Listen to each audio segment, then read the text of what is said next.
called the Destiny Code, the Prism Code, the Angel Code, and the Star Code. And we're going to try to get through as much of this as we can get with you today. The Destiny Code, the Prism Code, the Angel Code, and the Star Code. They may not mean too much to you now, but when you really realize that all successful try to get through as much of this as we can get with you today. Businesses, the millionaires and the multimillionaires, the ones that really work have cracked all four of those codes.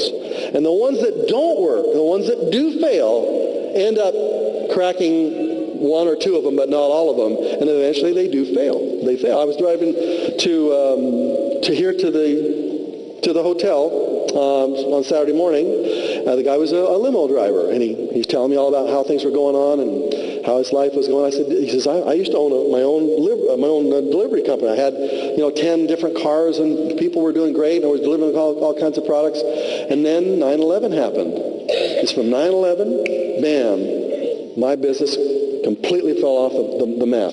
I lost all my cars, I lost all my businesses, all my accounts stopped because of the security issues of people coming inside their businesses. The security issues just stopped it. And business was dead.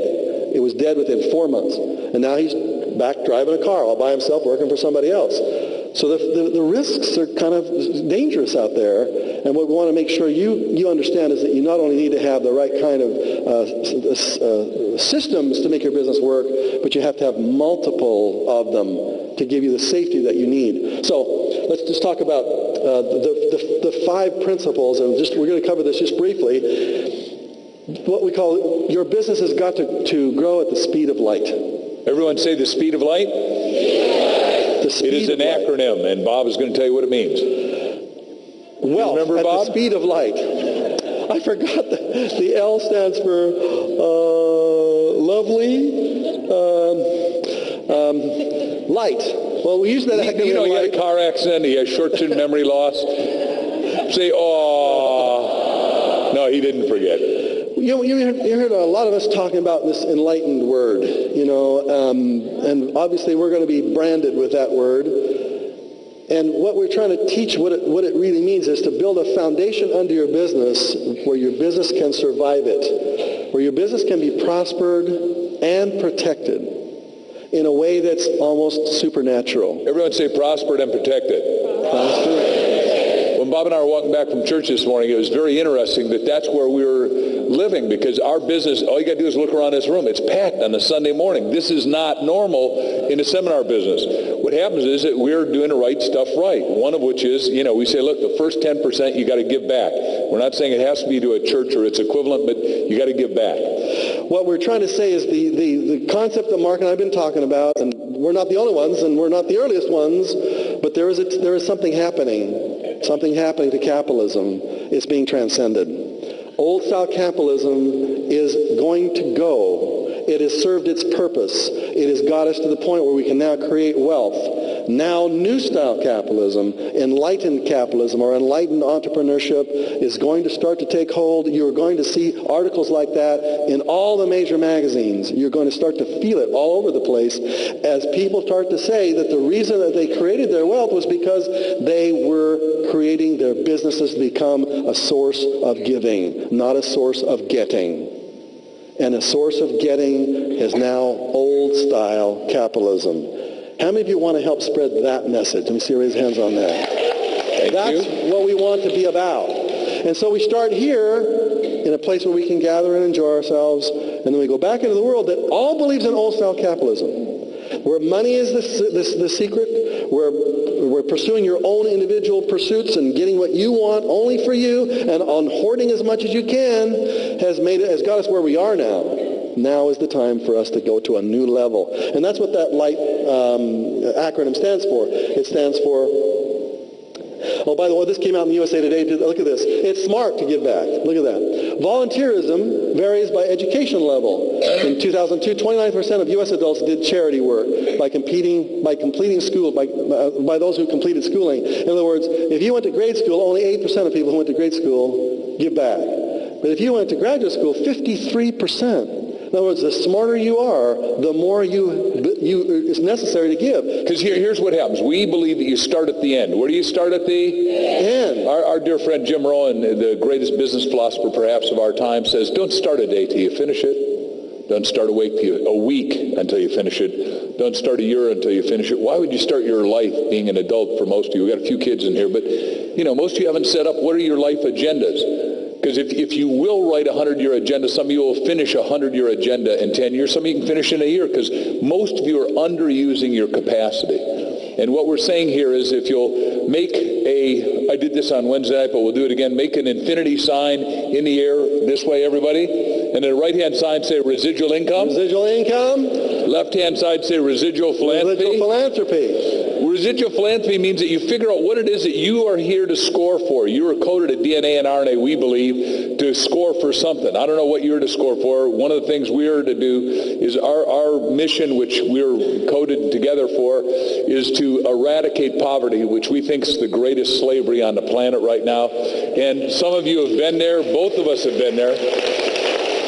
Both of us have been hanging out by our fingernails so low we had to reach up to touch bottom, and we said, hey, look, we're going to get out of this, and when we do, we promise we'll bring everybody we can up with us. Now, we can't do it for you, but we can hold up the mirror, let you look in it, and say, yeah, I see that I've got a bigger me. Everyone say there's a bigger me. Yeah, and you got to just, everyone say, I'm shaking off the little me. Everyone, I'm shaking off the little me. So if you're going to see the end from the beginning, you go all the way to the end and you say, well, if I really made huge amounts of money, what would I do with it? And once you've bought the Mercedes and you got all the cars and you got it out of your system, and once you've got the beautiful house that's just filled with all kinds of gorgeous stuff that just gets older and older and older, and you got that out of your system, and frankly, we almost all got to get it out of our system. Mark and I have got it out of our system, but we got it. We got it. And then you go, okay, now I've got everything I've ever wanted. What are you going to do for the rest of your life? You're going to give, you're going to give, you're going to give, you're going to give. So let's start right there, not as a way of being obnoxious to you, but we're trying to tell you we want you to get everything in your life. We want you to have all the magnificent stuff, abundance completely overwhelming you, and so much to give. So we're going to talk about residual philanthropy here and models that you're going to be using when you're that wealthy. And we want you to allow that little negative voice sometimes in your head that says, well, you don't have that kind of money yet. Just turn that one off and just say, go away for a while. Just go to sleep. Turn that negative voice off and say, one day, this is the way your life is going to be like. So this is the 10th chapter in our book, so this is the end. And it said, why give once when you can give continuously? The only lack we have in the world is lack of consciousness. Everyone point at your devil and say, lack of consciousness. Lack of consciousness. This is why we've done such a heavy foundation, because if the foundation... Was I the only one that heard that? Yes. I saw Bob Hope once, and he kept saying, I hear a ring, and he kept saying it so much that people started laughing, thinking it was part of a joke line.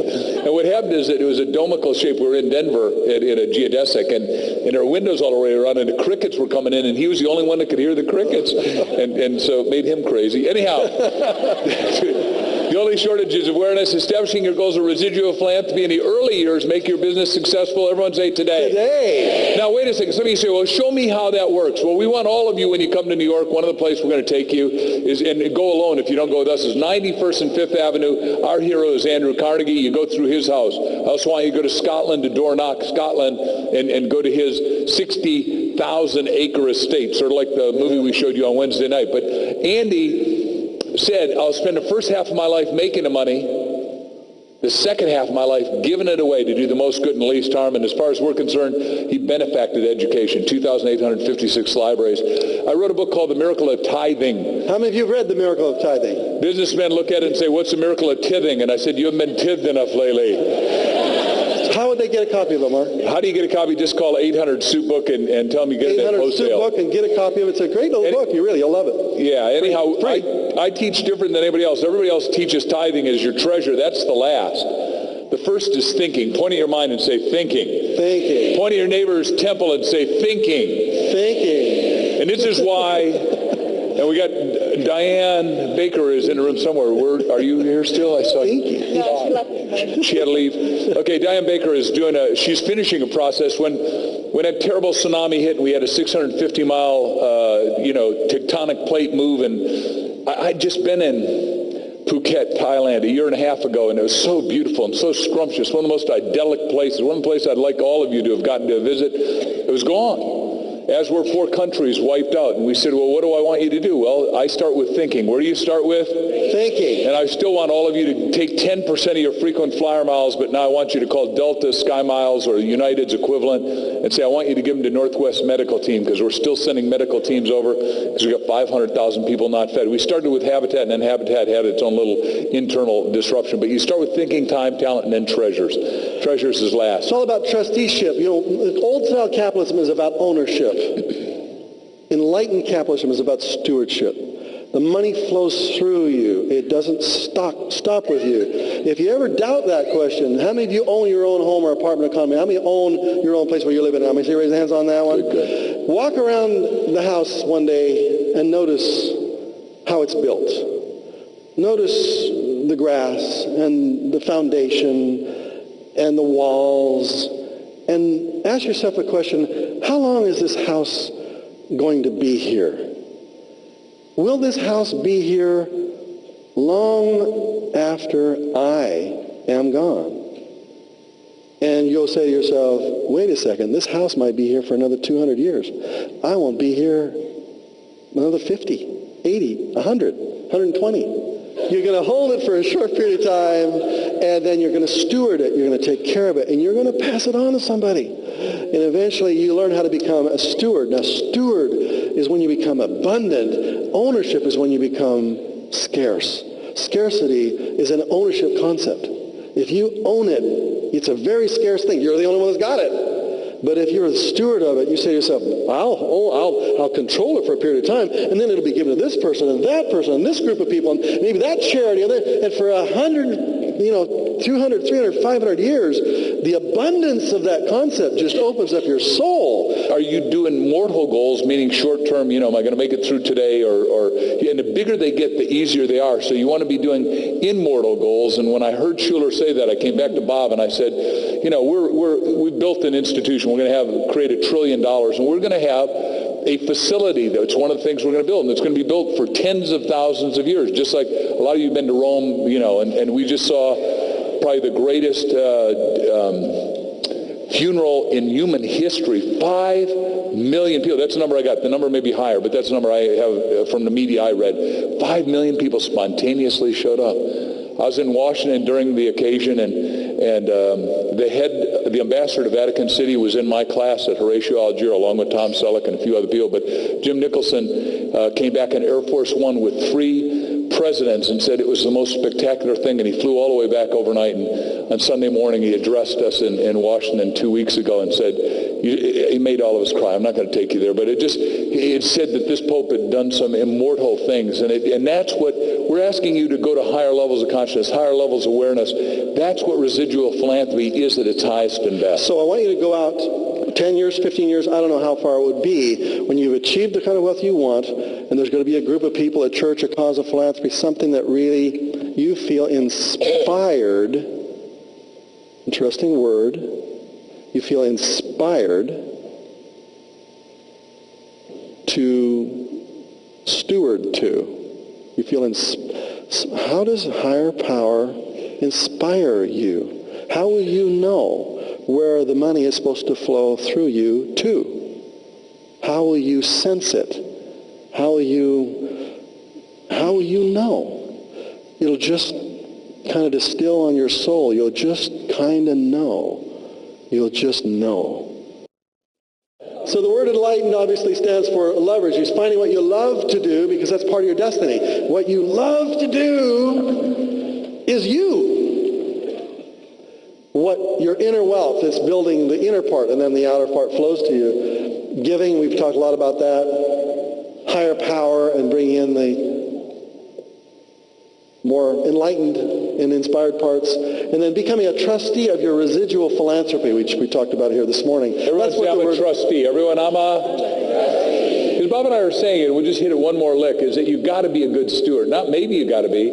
You got to steward your earnings, your savings, your investing, and then your giving, but you've got to figure it out in advance. That's what most of us haven't done. That's why my cliche is don't think it, ink it, delegate it to document. Write it down. And we're saying write down your 100-year goals, and most of them are going to be accomplished. Some of them is short a time as a day or a week or a year, just because most of you have been scared. Everyone say, I'm releasing all fear. Take your hand, shake it off, say, I'm releasing all fear. I'm releasing all rejection. I'm releasing all abandonment issues. And all of us got them, and we're not going to go into any of that part of we'll do experiential stuff. We've got some stuff we're going to tell you that'll be experiential coming up that you'll be invited to. So when you say the word light, that's kind of that's the acronym that it means. When I talk about the speed of light, that's the principles that we kind of base this on. And it just takes one idea from an enlightened person to live like the king for the rest of your life. So what is going to be the idea that gets, inspired into your heart? What was the idea that she got? And she's in a train and she's heading to London, and this idea just flashes in her head. She said, I have never been more excited about an idea in my life. This is a woman who's on welfare. Actually it was before she went on welfare. She was eventually going to be married. She was going to have a child. She had a miscarriage. Her mother died when she was 45 of, I think, multiple sclerosis. She had a rotten time after she had that idea. Then 2 years later, when she had nothing, she had been in Spain and she was ready to come back to England. She was on welfare. She says, the idea I had 2 years ago when I had something, now I've got nothing and I have no choice left. I have to do this. She starts to write the book that makes her a billionaire. And I want to hitchhike on that story. Before we go on to the next guy, which we've got a second story about, is it Tina Turner, who's back performing again. And if you've never seen Miss Turner, when I brought my little kids the first time when they were 2 and 5, they were dancing in just scant seconds here at the Arrowhead Pond behind us. But when Ike took everything and left her with 27 cents, and she worked right here in Glendale as a maid, but the general manager was nice to her. And then all of a sudden, Mick Jagger looked for her and said, look, you've got way too much talent to be a maid at a hotel just because you're having a little setback. You come out and perform for me. She made all the money back. She came, bought this little hotel in Glendale, goes into the GM, the general manager, and said, here's the keys. You are now the proud owner just because you treated me right. Isn't that a cool story? That is enlightened. Bob and I are saying there's some cool stuff you got to plan to do when you're broke. Because what we learned in Think and Grow Rich, which we hope you read, and we're standing on the shoulders of Dr. Napoleon Hill, and neither of us met him.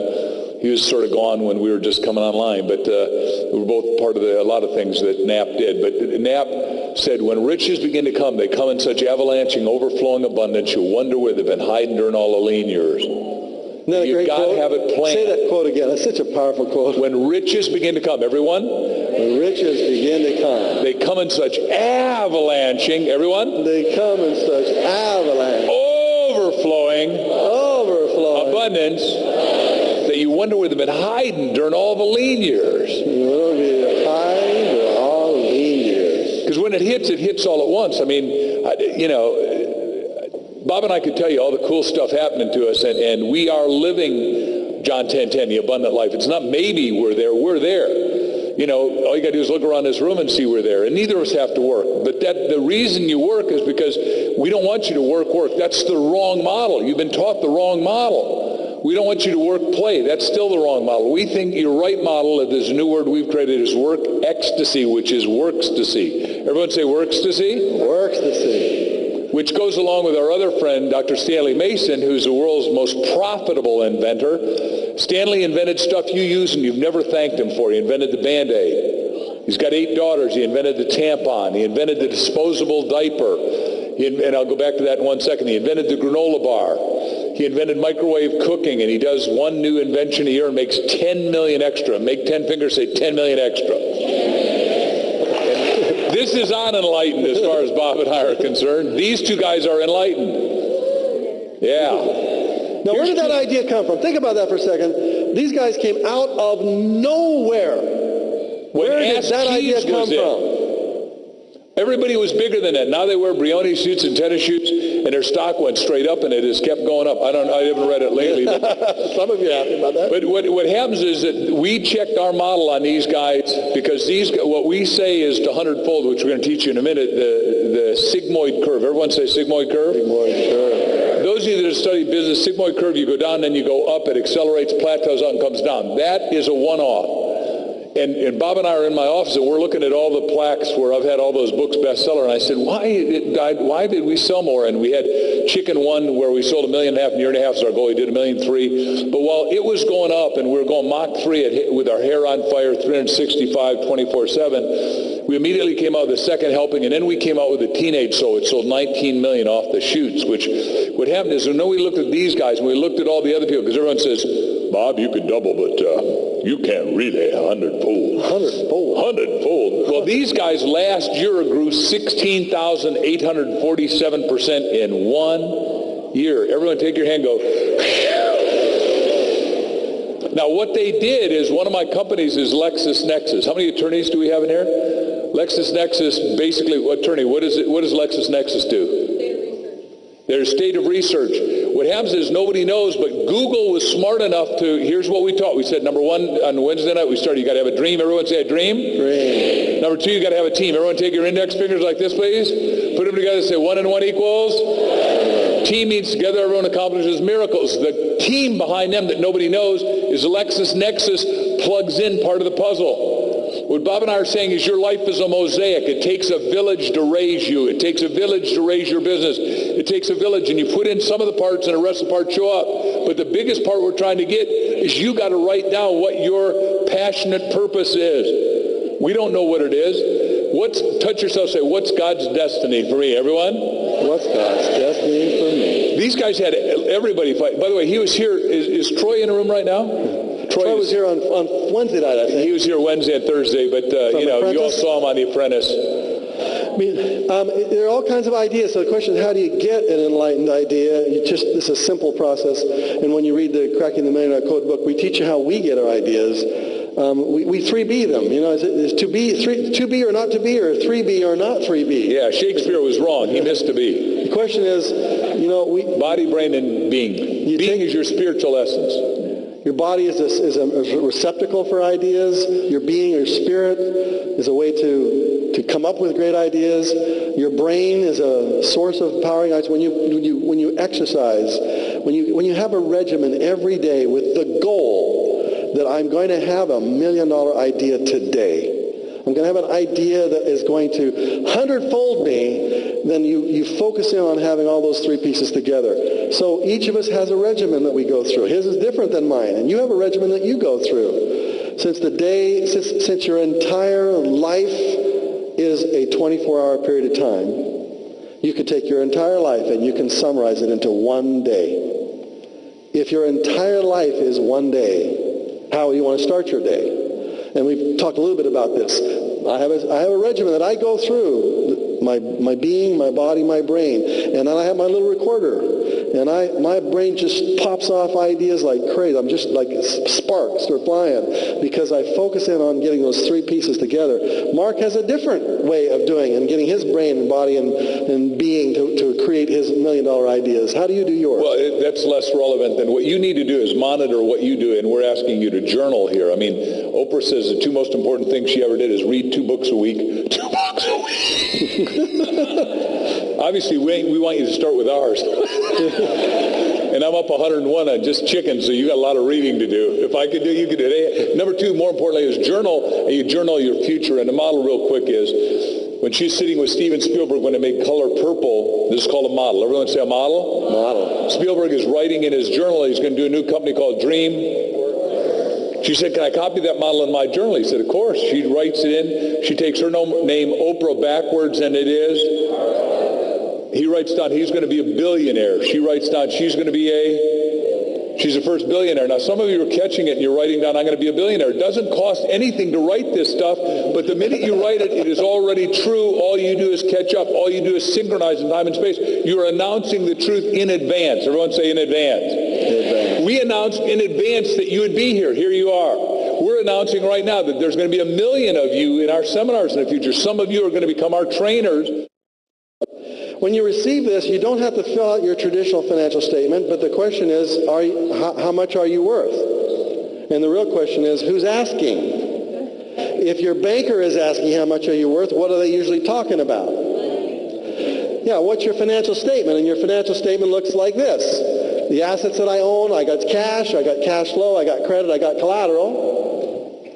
And the other side, the other enlightened assets that you possess, that will be on the other side of this statement, your creativity, your chutzpah, your confidence, your charisma. So each one of you take one of these, and here's what we want you to do for just 5 minutes. When you get home, you can fill out your traditional financial statement, keep it for yourself. It talks about all the things you own and all the money you owe. And when you subtract what you own from what you owe, you end up with a net figure, hopefully.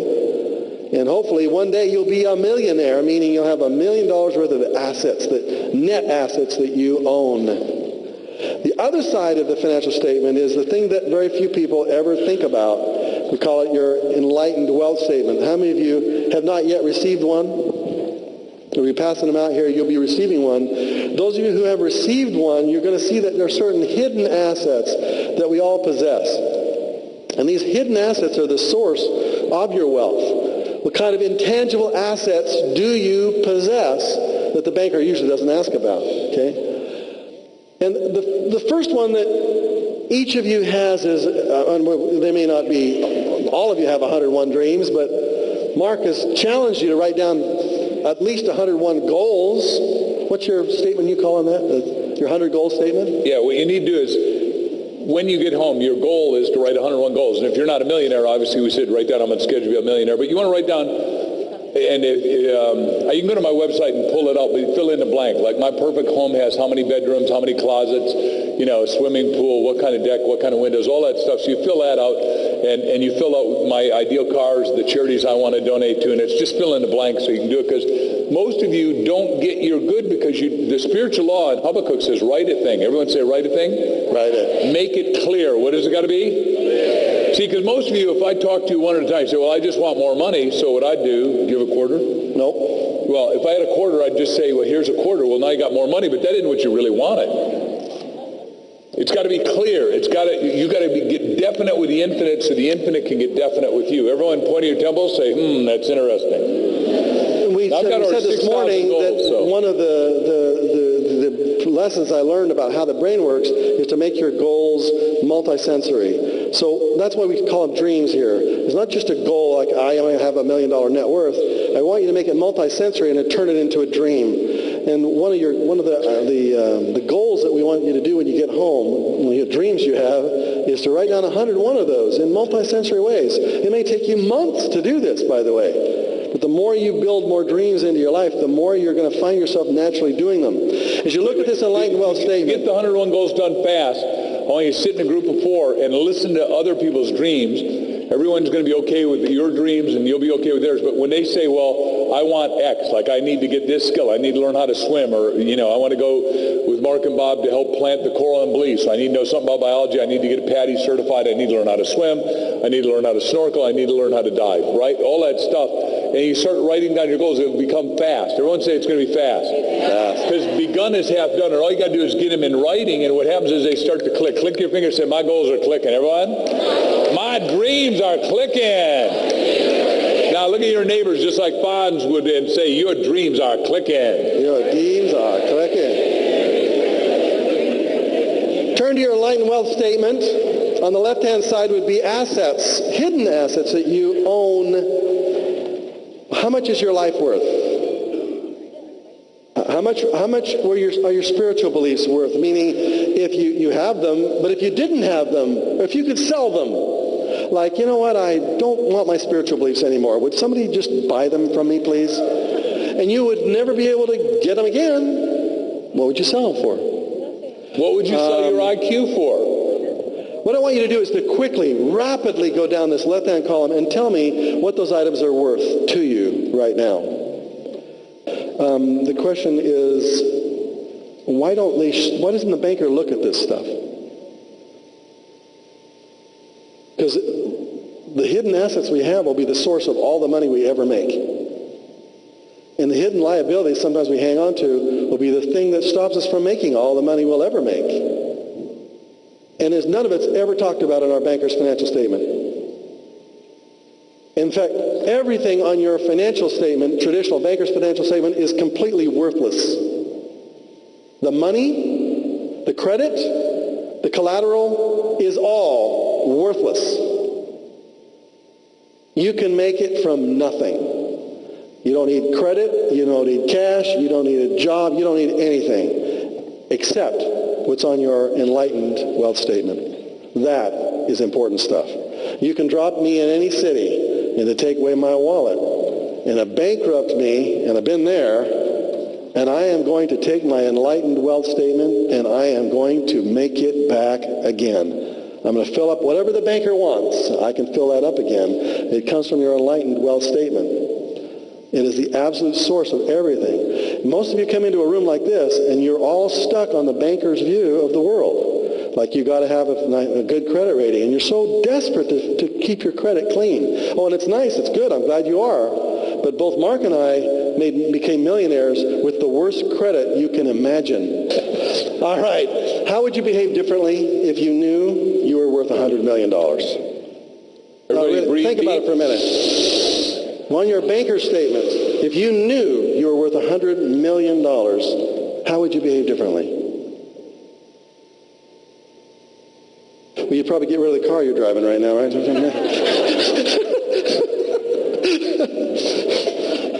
How would you behave differently? That's where the wealth starts from.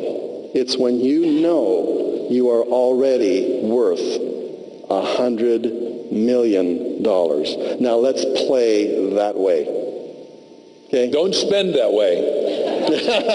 This is a mental simulation, this like is driver's ed or Bob and I are pilots. And that's how you know. So you're going to go from the little picture, everyone make a little square, say, I'm going from my little picture, without whacking your neighbor, say, into the big picture. All right. So the PRISM code is, how can I learn to see like an enlightened millionaire? Now, okay, so all right, so you're valuable, you got all kinds of worth and yada, yada, yada, and you're connected with God, so what? So how do I start to see the world of money the way an enlightened millionaire sees the world of money?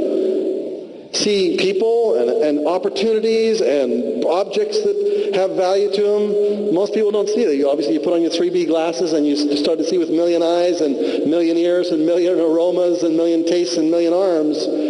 You begin to become a sensing machine.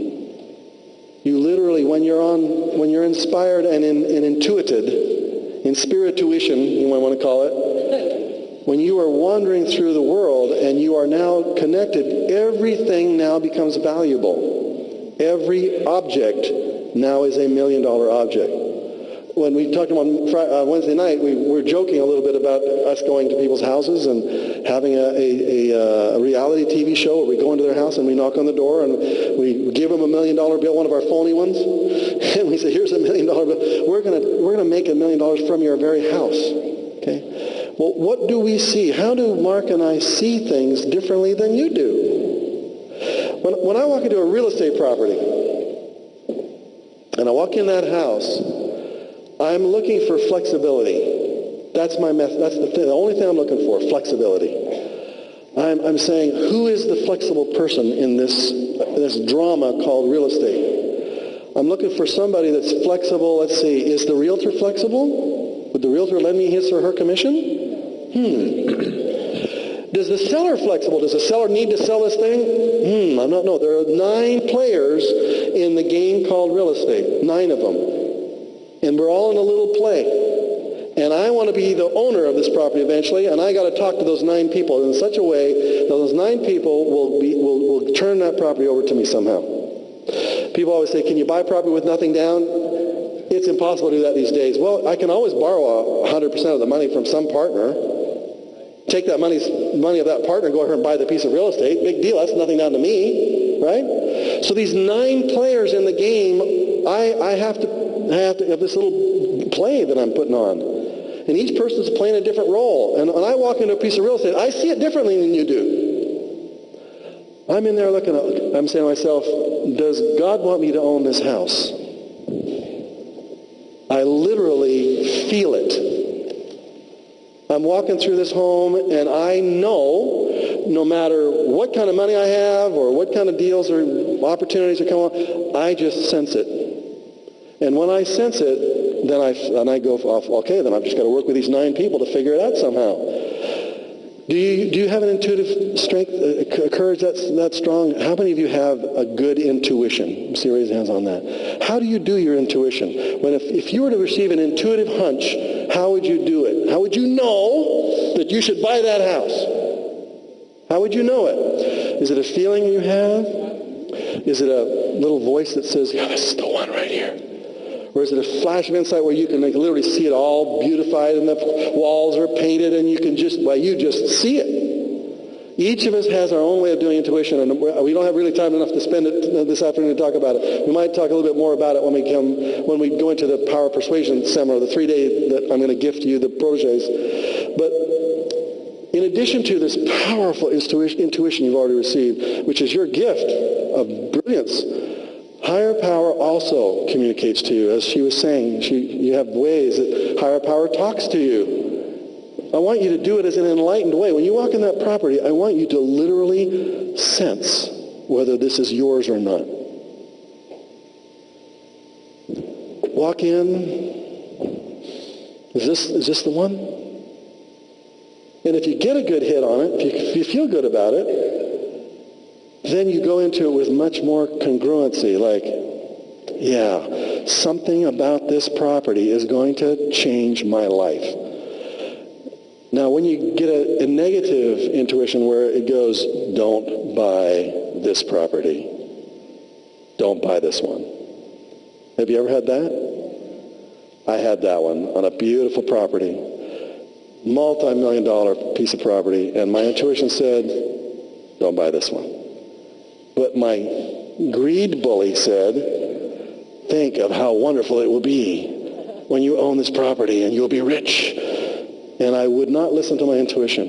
And that one mistake cost me $10 million and wiped me completely out.